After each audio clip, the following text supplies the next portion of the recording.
જય શ્રી કૃષ્ણ, જય માતાજી, હર હર મહાદેવ। સ્વાગત છે તમારું નવા વ્લોગમાં। ને જો આપણે આજે શ્રાવણ મહિનાનો બીજો સોમવાર છે તો વ્લોગની શરૂઆત આપણે સવારની પૂજાથી કરીશી। તો જો આપણે પાર્થિવ શિવલિંગ બનાવી, રોજ પૂજા તો જો પાર્થિવ શિવલિંગની કરું છું, પણ વિડીયો ક્યારેય બનાવ્યો નહોતો, તો આજે એની સાથે પૂજામાં લઉં છું। તો આપણે ઘરે નાના શિવલિંગ બેસાડ્યા, એની પૂજા કરી અને પાર્થિવ શિવલિંગની કાયમ શ્રાવણ મહિનામાં પૂજા કરું છું, પણ આજે શ્રાવણ મહિનાનો સોમવાર હતો એને હું પૂજામાં સાથે લઉં છું। આનો વિડીયો મેં ક્યારે પાર્થિવ શિવલિંગનો નહોતો કર્યો। નમઃ શિવાય, ઓમ નમઃ શિવાય, ઓમ નમઃ શિવાય, ઓમ નમઃ શિવાય, ઓમ નમઃ શિવાય, ઓમ નમઃ શિવાય, ઓમ નમઃ શિવાય। પાર્થિવ શિવલિંગની પૂજા કરવાનું મહત્વ બહુ છે, કેમ કે એની કાયમ તમે શિવજીને આવી રીતે શિવલિંગ બનાવવાની અને એનું કાયમ પાછું તમારે પાણીમાં એનું વિસર્જન કરી દેવાનું। તો આ શિવલિંગનું મહત્વ બહુ છે।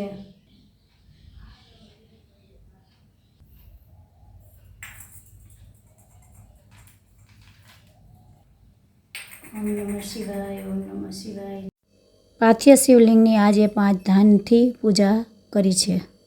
જો આપણે બીલીપત્ર જો આ કાણાવાળું નીકળું નહોતું દેખાણું, તો એને નહીં ચડાવવાનું, અને આગળની જો આ ડંઠલ હોય ને એ કાપી લેવાની, અને બીલીપત્ર ક્યાંય તૂટેલું ન હોવું જોઈએ, ને આગળ અહીંયા સેજ એની ડંઠલ હોય ને કાપી લેવાની, એ એનું ગળું છે। તો મહાદેવજીને બીલીપત્ર નહીં ચડાવવાનું, અને પાર્થિવ શિવલિંગની પૂજા થઈ શકે એટલી શ્રાવણ મહિનાના સોમવારે કરવાથી મહાપુણ્ય મળે છે। તો આપણે પાર્થિવ શિવલિંગની પૂજા કાયમ કરીશી અને કાયમ પાછું પાણીમાં વિસર્જિત કરી દઈશી।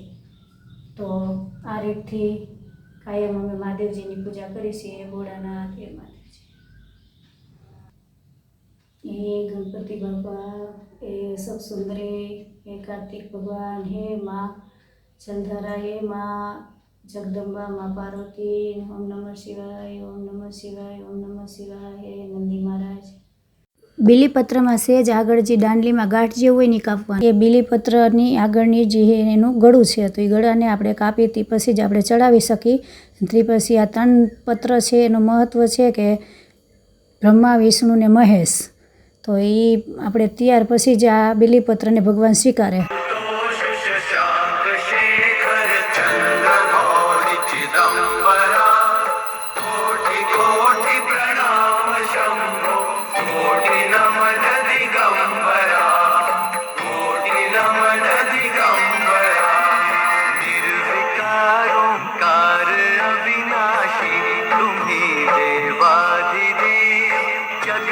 सर्जक प्रलय करता शिवम सत्यम सुंदरा। निर्विकारोंकार अविनाशी तुम्ही देवादिदेव जगत सर्जक प्रलय करता शिवम सत्यम सुंदरा। निरंकार स्वरूप कालेश्वर महा। આપણે જો આમાં કંઈક નવીન વાવેતર કરવું છે, જોજો હું શું વાવું હું, અને એના માટે જો આપણે આ કોદાળી આપવાની છે, ને ખોદીને અને પોચી ધૂળ કરવાની છે।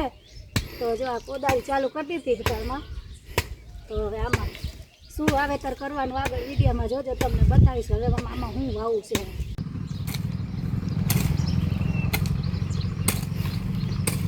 હા, કટિંગ કરી લેવાનું છે કાતરથી, નાના નાના કટકા કરી નાખવાના છે,